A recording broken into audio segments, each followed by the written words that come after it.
Does it pop or does it not? Slightly disappointing.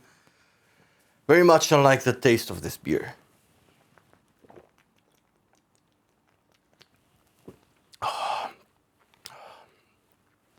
As good as ever, good old 50 cent a bottle Neumarkt. Welcome! My name is Radu, this is 1,000 Words, and this is the last vintage lens review on the channel.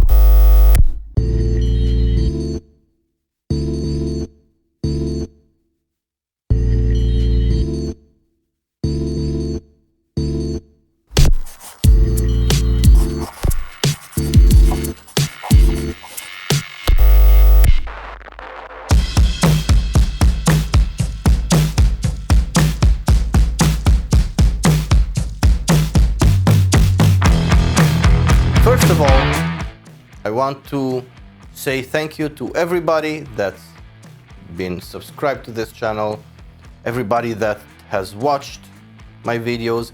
I want to happily announce and celebrate the fact that I reached 1,000 subscribers.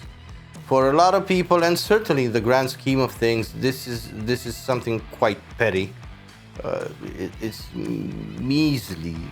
a measly amount of subscribers. As far as I'm concerned, it's quite a threshold. It's certainly the threshold YouTube requires for monetization. There's another one which is way off out there, but I'm still quite pleased to be reaching 1,000 subs. So to celebrate this moment, I will be giving away this camera. This is the Minolta Himatic 7S. It's a 1960s rangefinder film camera, fully functional, perfectly working, in great shape, clean lens. It's really great. I tested it. I put a couple rolls of film through it. It shoots great. It's quite chunky, boy, very substantial. So stick around and watch this video till the end to learn how you can get this.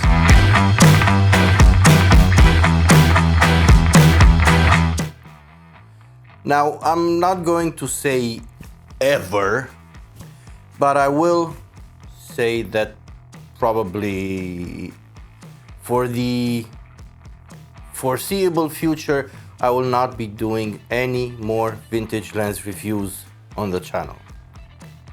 Of course, explanations are due, and I will be making a video where I go in depth as to how I got to this decision, but that is, as I said, a subject for another video. So if you're only here for vintage lens reviews, I am honestly quite sorry to disappoint you, so go ahead and unsubscribe right now.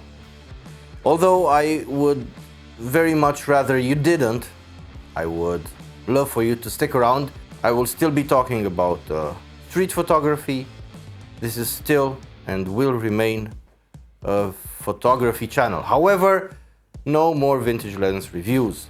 That out of the way, today we're talking about the Carl Zeiss Jena Pancolar 50mm f1.8. I'm not holding it in my hand. Yeah, that's because it was a loan and I had to send it back. Thank you, Paul, because just like the Minolta, the RawCore 45mm f2 I reviewed a while back, this too was loaned to me by Paul, so thank you again. And that is the reason why I no longer have it, so I can't actually show it to you. Now, the Pancolar has quite a reputation. It's a lot more expensive than most 51.8s in the vintage lens department, and generally for good reason. It's really a pretty fantastic lens. It's really great. I'll get to that in a moment. But I do have to say this is one of the most famous 50s in the vintage lens world. The version we're talking about here is the latter in a series of iterations that have been available. Initially there was a Pancolar 50mm f2, followed by a Zebra 1 and the Zebra 2, and the latter was an auto or electric version, this being the same optically as the Zebra 2. Announced in 1976 with a 46.8 diagonal field of view on a full frame equivalent camera. And yeah, I got notes. Here's a life hack for you. If there's things you should remember and you would rather not, write them down. Featuring an optical construction consisting of 6 elements in 5 groups, with an aperture system ranging from wide open at f1.8 to close down at f22, 6 rounded aperture blades, a minimum focusing distance of 0.35 of a meter, that's basically a foot, a 49mm filter thread, and weighing in at around 225 grams. These are some of the technical specifications of this lens. Now, as far as build quality and mechanical construction goes, this lens is pretty awesome. It's very well built. It's entirely metal and glass. Very good construction, very solid, very sturdy. The focusing ring was sufficiently dampened, allowing for precise and confident focusing. The aperture ring was a bit flimsier than I'd have liked. It very easily bumped out of place. When I carried my camera across my chest with the neck strap, it very often, just by brushing against me, the aperture ring jumped out of place, and when putting the camera to my eye to shoot, I was greeted by an aperture sitting at f22. Before talking about image quality, I want to quickly ask you to like, share, subscribe, watch this video till the end, comment down below, because it really helps with growing the channel. And while 1,000 subs is really nice, thank you again for that, this channel is really kind of very slow and growing slowly, and I do sure need your help. As I said in the beginning, the Pancolar is quite a famous 50. And for good reason, to be quite frank. It's really a brilliant image-making apparatus.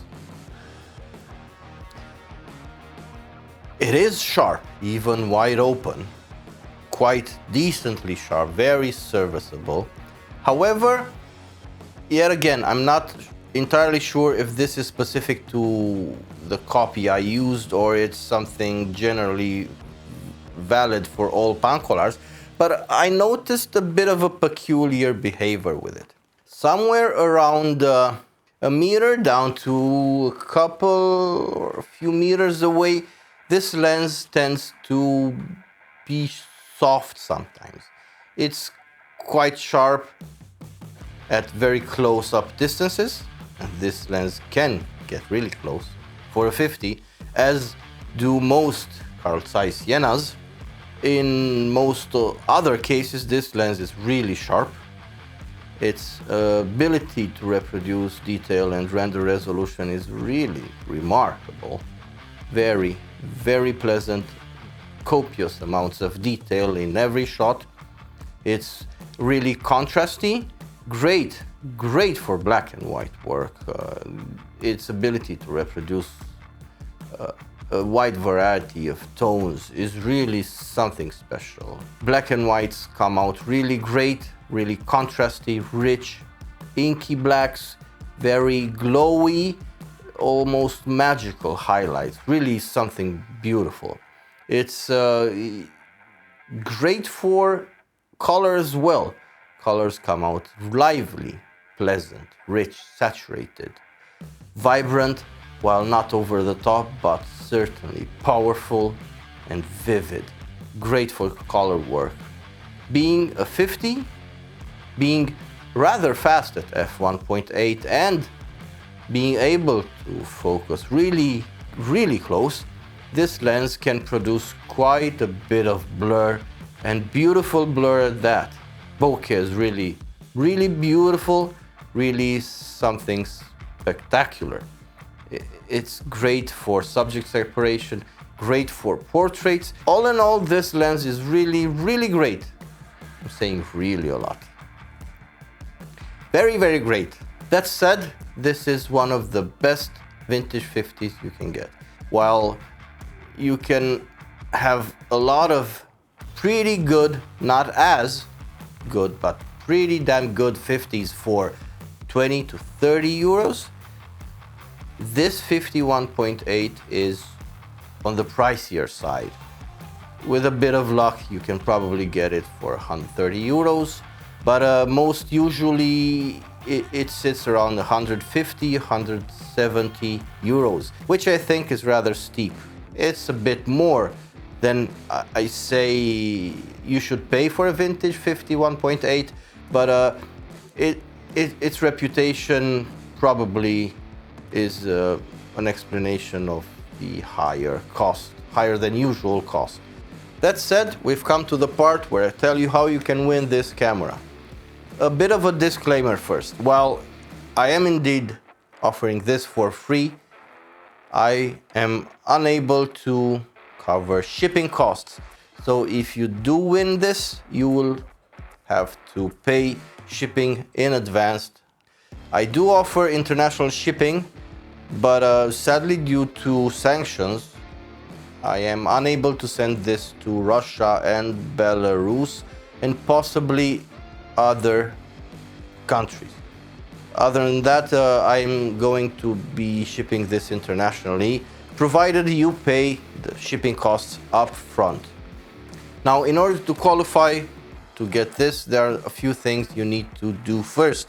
Subscribe to my channel and I will check your status. If you're not subscribed, I will choose another. You also need to follow my Instagram. Find the link in the description. Follow my Instagram, and I yet again will check if you're following me on Instagram. And thirdly, you just need to comment down below and enter your own Instagram handles so I can follow you back. These three things are enough for you to be entered into this competition. A simple comment with your Instagram handle. I will let this competition run for about a month or so, and I will announce a winner in a subsequent video. Please bear with me because I'm about to have a baby very, very soon, and that will probably throw a spanner in the works and kind of mess with my plans. So while I will strive to come back with new content to the channel, it will happen exactly when I am able to, so don't hold me to any promises I didn't make. This has been all. I'm sorry for being such a clickbaiting teaser regarding my claims at the beginning of this video, but it was something long overdue, and I do need to make this change. I will explain why in a soon to be released video, so please bear with me. I have been Radu. There's a buy me a coffee link down below if you're feeling generous and want to throw a buck or two down my way. Like, subscribe, share this video with your friends, comment down below, and until next time, I bid you farewell.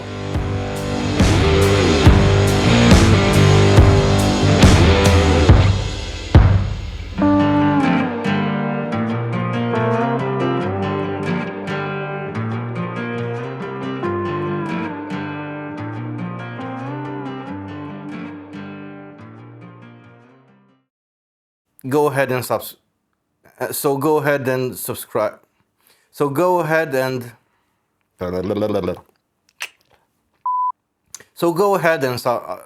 diaphragm optical construction consisting of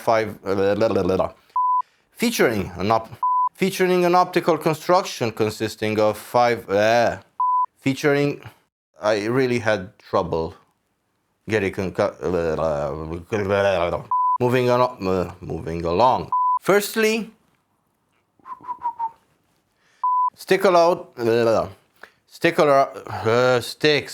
concentrate. While I do, so this is necessary and